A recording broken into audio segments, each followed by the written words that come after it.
artículo 102 de la Constitución de la República Bolivariana de Venezuela establece que la educación es un derecho humano y un deber social fundamental, pero sobre todo debe ser democrática y gratuita.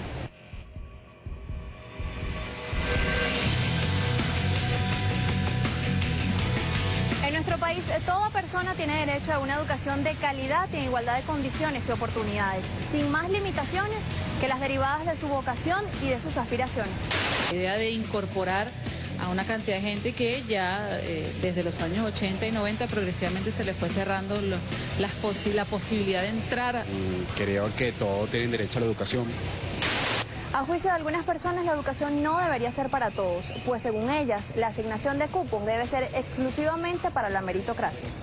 Nuestra absoluta y mayor sorpresa fue cuando el viernes pasado, en el caso de la central, recibimos un listado en donde se asigna en esta primera oportunidad casi el 70%. Mientras otros señalan que el ingreso a la educación superior en las universidades autónomas del país ha estado asignado por mafias excluyentes que secuestran los cupos para beneficiarse económicamente. Las pruebas internas deberían eliminarse porque son focos que le permiten a estas autoridades la corrupción, la venta de cupos de autoridades y profesores. Frente a esto se han generado políticas educativas para incorporar al 100% de los estudiantes que optan por ingresar a la educación superior. El presidente Nicolás Maduro, el 21 de noviembre del año pasado, en una multitudinaria concentración que siguió a una marcha del Día del Estudiante, el año 2014, nos instó a la democratización y universalización del ingreso a la educación universitaria. Pese a las reivindicaciones salariales acordadas a mediados de este año, algunos sectores toman nuevamente el camino del paro académico. Será el Consejo Superior de la FAPU el que evalúe y decida si vamos a una nueva paralización de actividades. Pero jamás parar la universidad, nunca, eso es injustificable. La clase es sagrada. Soy Jocelyn Correa y te pregunto, ¿y tú? ¿Estás estudiando? ¿Y si lo pensamos bien?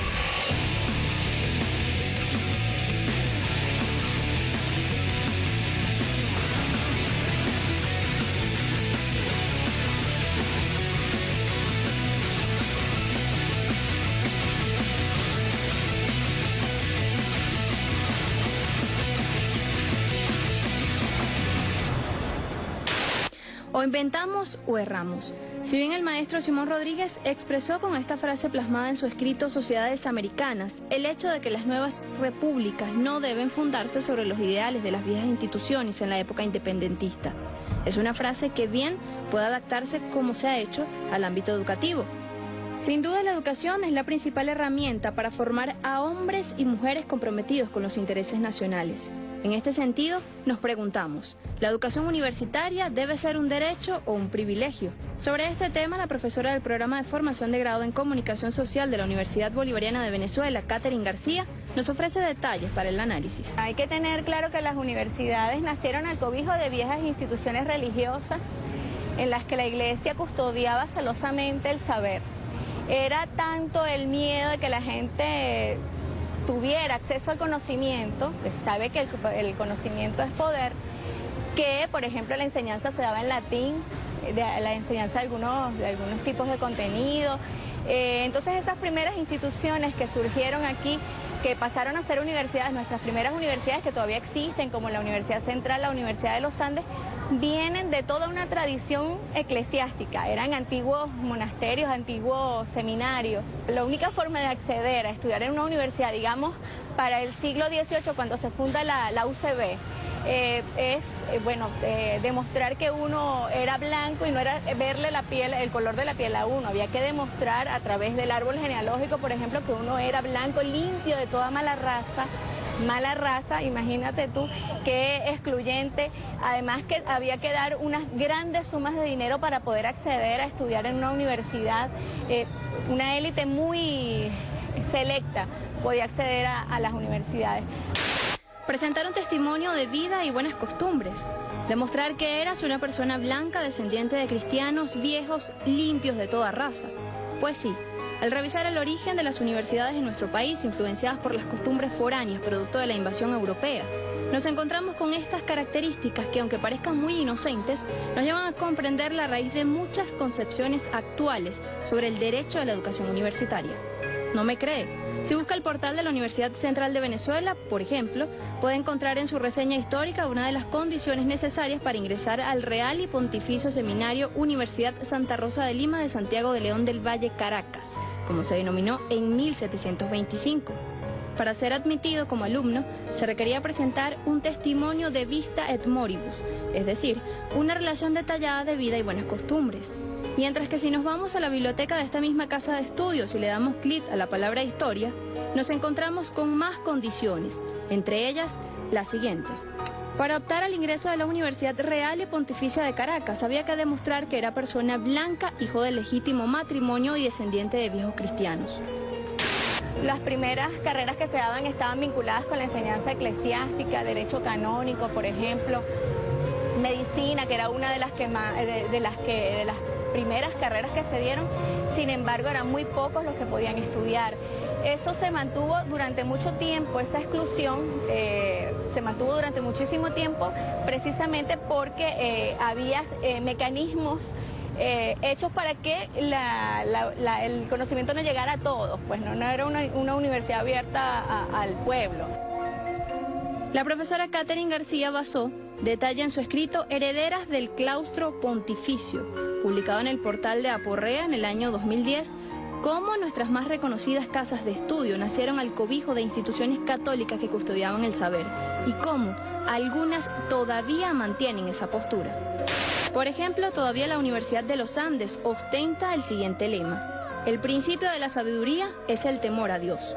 Y aunque usted no lo crea, estas diferencias raciales y económicas, así como los contenidos que se imparten en universidades tradicionales, siguen vigentes, aun cuando reseñan que se generaron como una nueva alternativa ante la crisis del sistema educativo venezolano en la década de los 60, excluyen física y simbólicamente a quienes no cuentan con los recursos exigidos por los claustros académicos.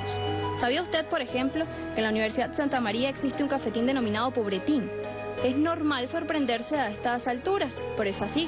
Vea el siguiente material donde algunos estudiantes, de manera hasta graciosa en el sentido más absurdo de la palabra, admiten el por qué denominarlo de esa manera. Le dicen pobretín, yo creo que eso es para la comida de los pobres. Imagino que es por su costo, pues porque dentro de todos los negocios de comida que existen aquí en la universidad, el pobretín es uno de los más económicos.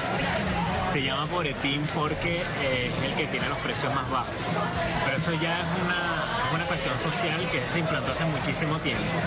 Los ricos van a la poma y los pobres, los que no tienen dinero, van al pobretín. Pobretín. Pobretín. El pobretín. Te invitamos a que participes a través de nuestras redes sociales utilizando la etiqueta Inventar o Errar.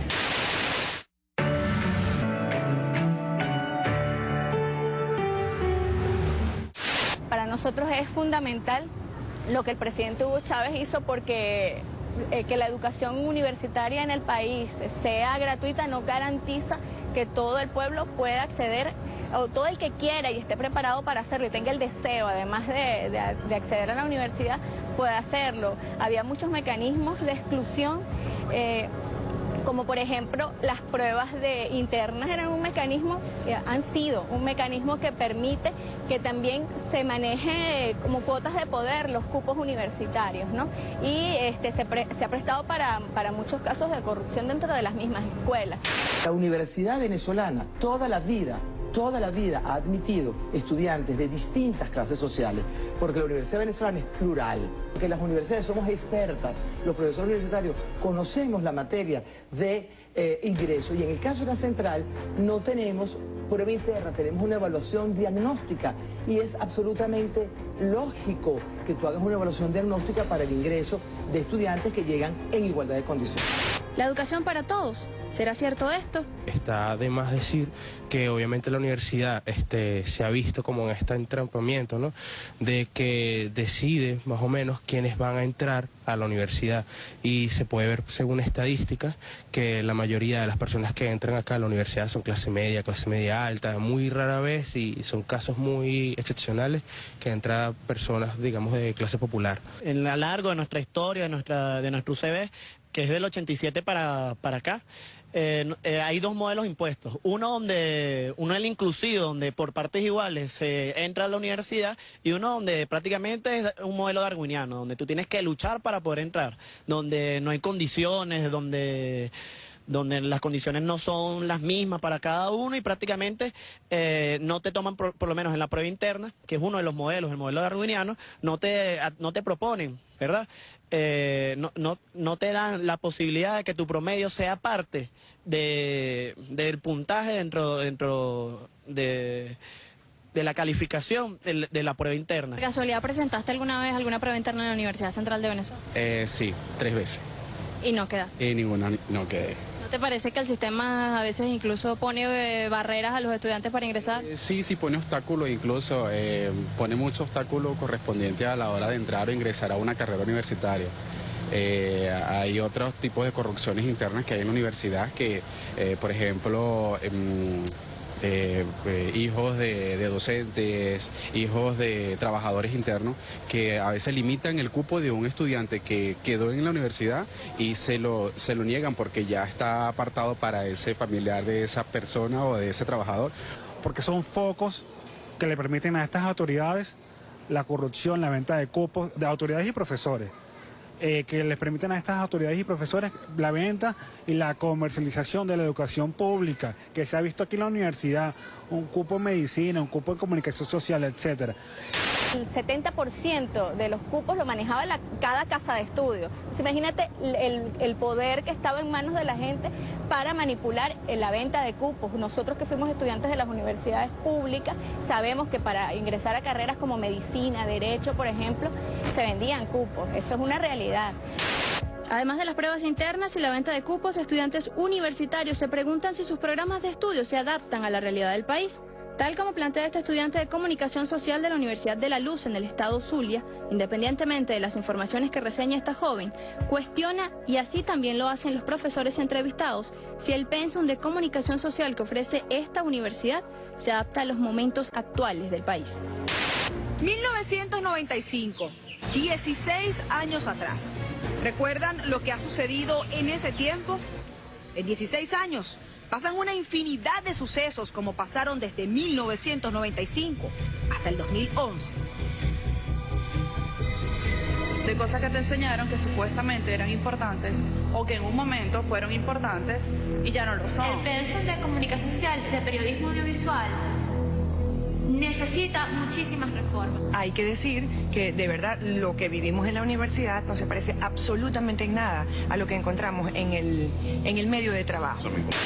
Los retos, los desafíos que ahora se enfrentan, que se imponen en nuestros países, es la necesidad de continuar profundizando esa democratización. O sea, que no sea solamente la incorporación, la inclusión, sino nosotros todavía tenemos muchas cosas que revisar sobre los contenidos educativos, sobre las formas de relacionamiento entre los profesores y los estudiantes, las dinámicas dentro de las universidades, las formas de gobierno dentro de las universidades. Todavía hay muchas cosas que repensar, ¿no? El modelo educativo universitario en la universidad está en crisis.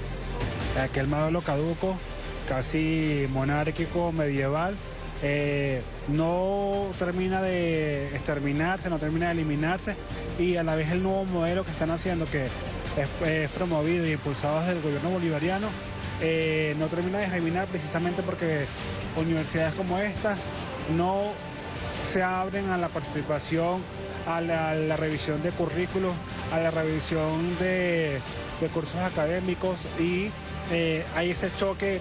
Un ejemplo claro de ello es el pensum vigente de la Escuela de Comunicación Social de la Universidad Central de Venezuela, creado en 1987. Ya con casi 20 años de su creación, sin modificaciones que puedan adaptarse a la realidad del país.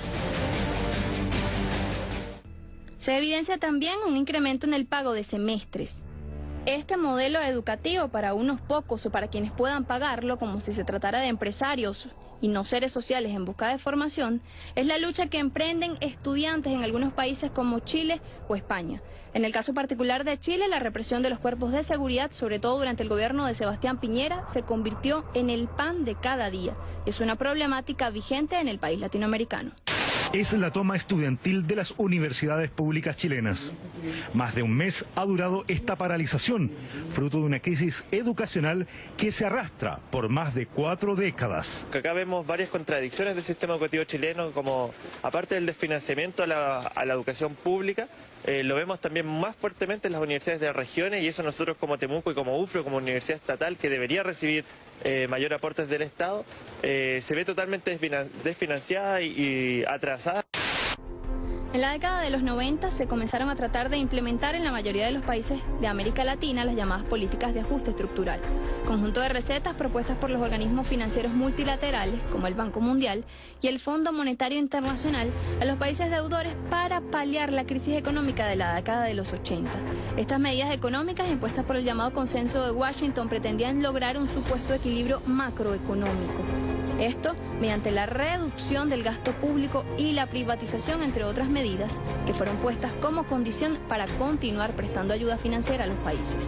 El pasaje estudiantil y la lucha por el respeto a una educación libre representaban las banderas de los movimientos universitarios que eran reprimidos por los cuerpos de seguridad.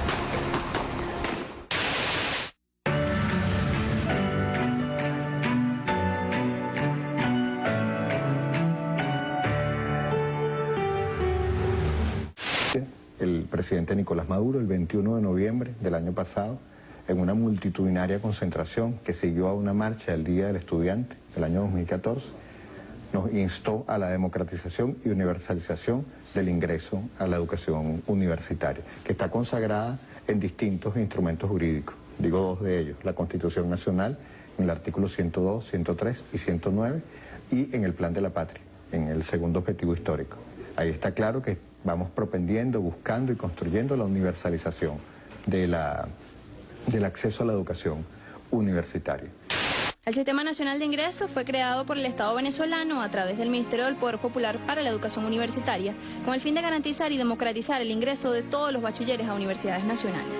Este nuevo sistema aprobó durante el Consejo Nacional de Universidades, CNU, de diciembre del año pasado, las 4 variables para la asignación de cupos universitarios, entre ellas el índice académico en un 50%, condiciones socioeconómicas en un 30%, la territorialización en un 15% y la participación en procesos de ingreso anteriores y en actividades extracurriculares con un 5%.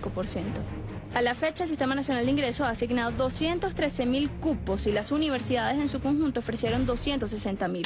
Suministra tu correo electrónico al responsable del plantel donde estudias o te graduaste para precargar tus datos.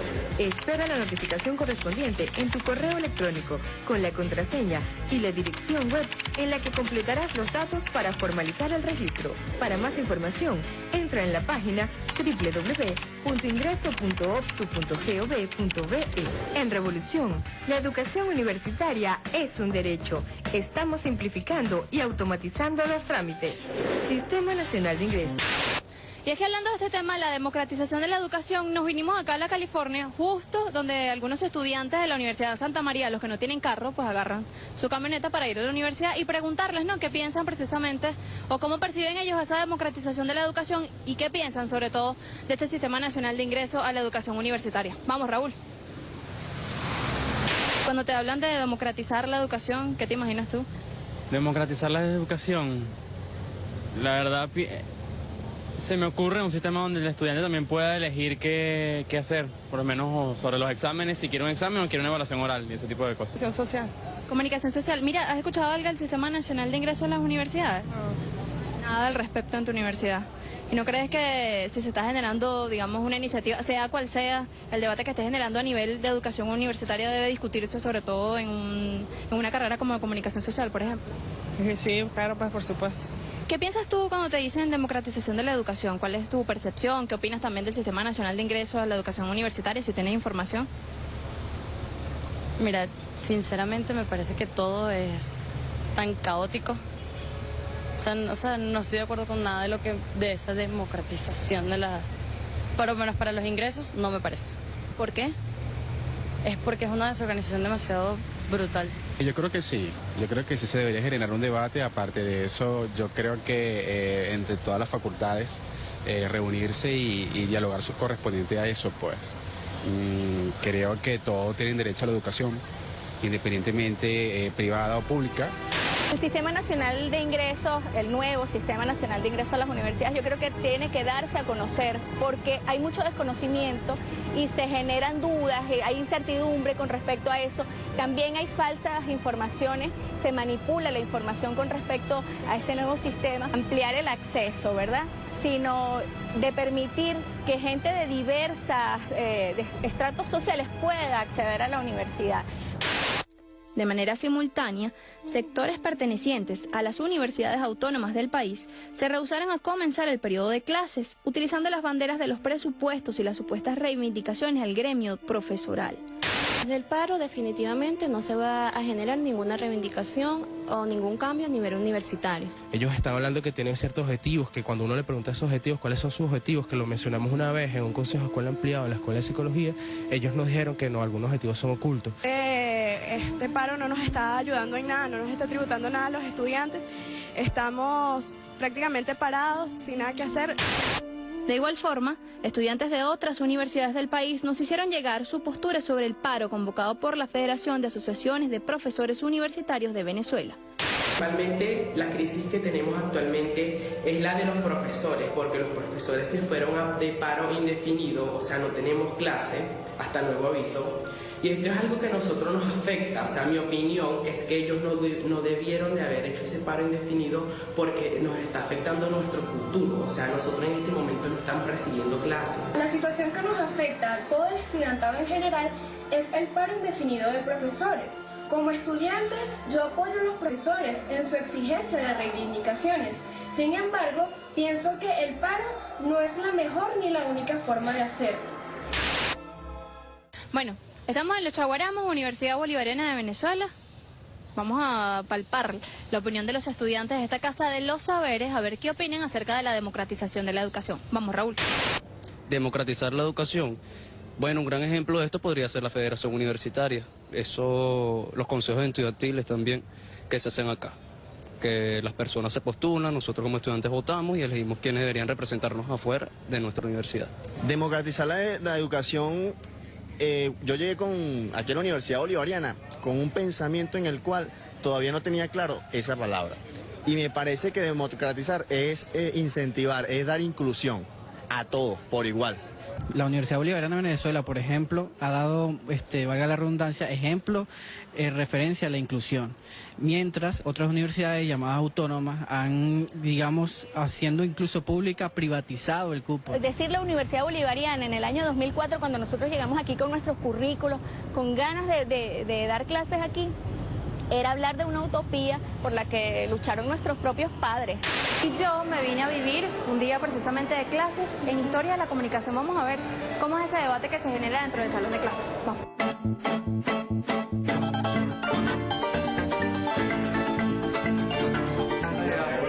¿Cómo estás? ¿Cómo te va?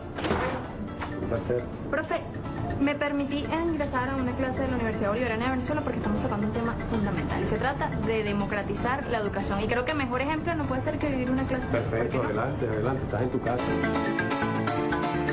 El proyecto de esa unidad básica integradora que se plantea la relación del estudiante con la universidad, con la comunidad. El maestro y el alumno, el estudiante, perdón, establecen un paralelismo, sí, caen en serias discusiones, valga la redundancia, informativas o comunicacionales con cualquiera de los otros compañeros, en igualdad con el maestro. Particularmente estudié en otra universidad, también era pública, no tenía los beneficios que tiene la Universidad Bolivariana. Acá todos estamos en familia. La universidad, todo el mundo me dice, no, pero la central es grandísima. Pero a mí no me interesa que sea grandísima. Donde yo estoy me siento en familia, yo llego, todo el mundo es amable. Es una carrera que expresa sacrificio. Por ejemplo, me pongo a mí como ejemplo y sé que mis compañeros pasan por eso, la lectura, ¿sabes? Los fines de semana, te contraes a salir, a divertirte. Por el simple hecho de tener una responsabilidad. Me gusta mi carrera, por lo tanto, a la larga sé que esos sacrificios van a tener un buen resultado. Bueno, de eso se trata, de hacer ese comunicador social crítico, que no sea sumiso, bueno, que tú eres parte de esa experiencia y qué bueno que nosotros al sol de hoy todavía seguimos dando y seguiremos dando la batalla de comunicación. La educación es el poder más legítimo que se le puede dar al pueblo. Darle educación al pueblo es darle poder y ese es el miedo. Venezuela es el quinto país en el mundo con mayor matrícula universitaria y el segundo en América Latina con casi 3 millones de estudiantes, gracias a la democratización universitaria y a la municipalización de los procesos educativos, con el fin único de formar ciudadanos comprometidos con el desarrollo del país. La educación es un instrumento que, acompañado de las leyes, contribuye a generar iniciativas para el desarrollo del país. Por ello, no debe ser un privilegio para unos pocos. Recuerda que la sociedad está llena de contradicciones que todos podemos resolver con acciones, y si lo pensamos bien.